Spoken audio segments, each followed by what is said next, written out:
So can you have autism without any sensory issues? I'm explaining all of that and more coming up.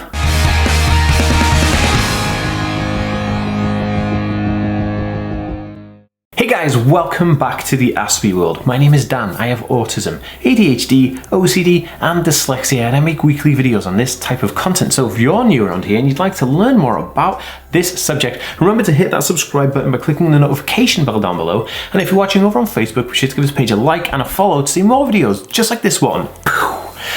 Guys, what is going on? Lovely to have each and every one of you here.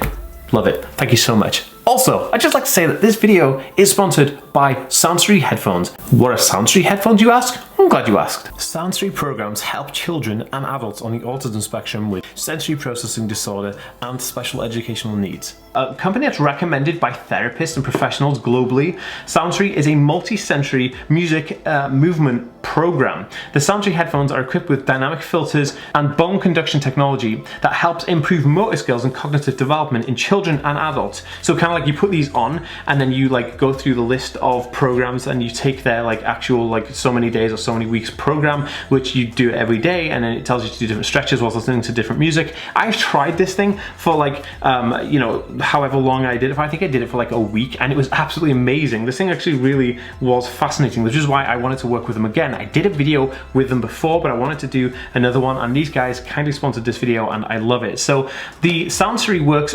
on the fine, gross and visual motor skills in children, leading to enhancements in handwriting and drawing, balance and posture, and eye-hand coordination and sport-like skills. Now, Soundstream is designed to be safe and effective and is helping children on the autism spectrum with auditory sensory processing disorder and other developmental delays. Now, if you guys want to get your hands on one of these units, I will leave a link down below with a code, so you can actually get 10% off with the link if you want to purchase this from me down below. So I just want to talk about the program. So the program consists of a specially designed music processed with neuroacoustic modifications, as well as a series of movement-based exercises.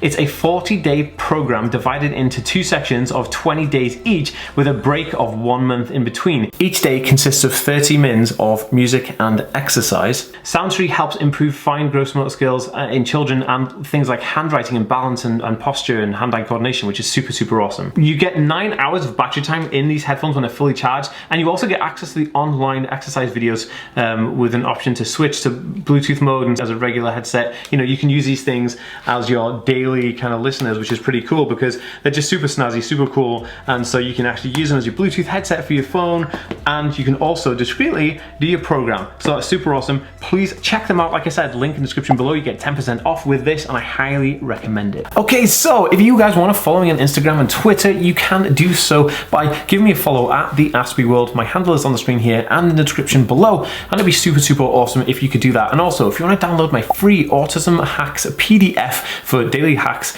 the PDF will be available on the end screen, the card above here, and the description down below, because it's a little gift from me to you, because I love you.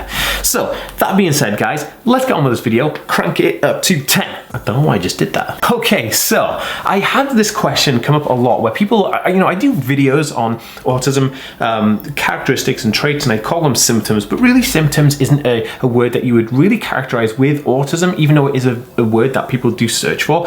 Actually, symptoms kind of supply the idea that autism is symptomatic of a disease that you could cure, but it's not. You know, autism is a neurological developmental disorder or condition that is not curable. So therefore, there are traits and characteristics and potentially sometimes behaviors. Now, autism traits, I cover loads of them, and one of the biggest ones is sensory processing disorder. Now, this is usually shortened down to something called SPD, which is obviously just the abbreviation of it. And SPD impacts pretty much most people on the autism spectrum, but it is not exclusive. Now, this is the funny thing about the current consensus that I've learned about SPD and people on the autism spectrum, and SPD in general. When you have an autism spectrum diagnosis, there is the potential that you can be co-occurringly diagnosed with a comorbid diagnosis of sensory processing disorder, or SPD, because SPD is almost like a bolt-on condition that goes alongside autism, if that kind of makes sense, and it goes hand in hand with it, kind of like ADHD. So I've got a diagnosis of ADHD along with autism, but sensory processing disorder is kind of checked in within the autism diagnosis. Now, this is the super interesting thing. There is no individual diagnosis for SPD that exists outside of an autism diagnosis. However, I do know of people who have sensory processing disorders who are not on the autism spectrum. It does beg the question, why on earth in the medical industry not diagnosing people with just SPD? Now, if I'm stand corrected here, look, if there's any issues when people say no, you can get diagnosed with it, please let me know. As far as I'm aware, that's the information that I know. Now, moving on to the content of this video, can you have an autism spectrum disorder or an autism diagnosis without actually having any sensory issues? And the short answer is yes. And it's simply because yes, you can have an autism spectrum disorder without having to be diagnosed with SPD within this kind of comorbid conditioning. But there are people who say, they kind of get worried because they register with the autism spectrum kind of traits and they align with it and they have some affinity with that. But then they say, I can't be on the autism spectrum because I don't have any sensory processing issues. But it's not a deal breaker. Remember this, if you are going for an autism spectrum diagnosis, they're not going to ask you about sensory issues directly. In fact, I don't think they ask about sensory issues at all. It's just something that kind of co-occurs with it. I remember when I did my assessment, there was no mention of any sensory issues. I did present them with findings from our point of view of my sensory issues, but it wasn't something that was a deal breaker on their behalf. It was just something else to add in, kind of like the ADHD. ADHD isn't a deal breaker. If you don't have ADHD, if you're not hyperactive and jumping about like I do and jump all over the place, that doesn't really make a difference to your autism spectrum diagnosis. Now, in terms of diagnosing people on the autism spectrum, I really have an awesome playlist about a step-by-step guide of how you can go about having an autism spectrum diagnosis and the process that entails. I will leave that in a card above here and on the end slate so you guys can actually click through to see that when it finishes. There's a 3-part one and some documents to download with it. And it's really good, really informative, and really fun and helpful for you guys if you did want to check that out. But I wanted to kind of put your minds at ease because I do get a lot of questions about that, saying hey, I align with most of the traits of autism, or pretty much all of them, but without the sensory processing issue, and it's kind of driving people a bit crazy, and they're going stir crazy thinking, oh my goodness, I'm going to fail this assessment and then I'm never going to be able to get the help and support that I need, and it's not going to do me justice, and I'm worried, and if it's not autism, then what else could it be? What looks like autism but isn't? Don't worry, rest assured, autism sensory processing disorder isn't a deal breaker for autism spectrum disorder diagnosis. An ASD diagnosis can come in because autism is a communication issue. Now, yes, sensory processing disorder is part of a communication aspect of your neurological sphere, how your brain kind of communicates different signals in and out, and it's basically going to present itself within autism as SPD. Now, if you look at that independently and think that, I have autism but no SPD. If you think about this, when you think, well, I've got autism but no sensory processing disorder, is this okay? Well, yeah, because maybe, neurologically how your brain was fused together, and the cause of autism, which is the neurological kind of fusion of your brain, growing when you were first born and in your conception, then there's a possibility that, yeah, the sensory part was never, disrupted in that kind of process. It's no different than a neurotypical person. But in terms of the rest of it, yeah, the communication, the social aspect, all of that stuff can really heavily weigh on the autism diagnosis, because autism in its core is a communication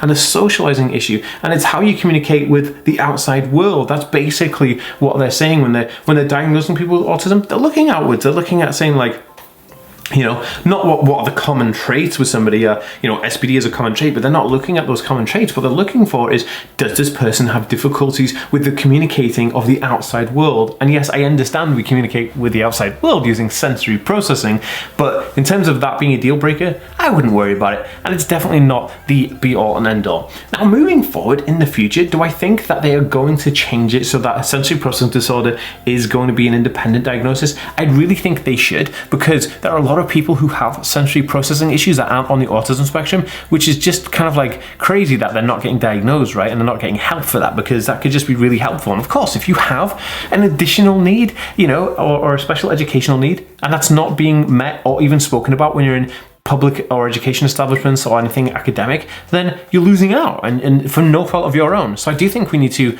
address that, we do need to address that margin of people who are being left out of that, and I do feel strongly for them. I'd love to know, actually, do you have sensory processing disorder and not autism? Let me know in a comment down below.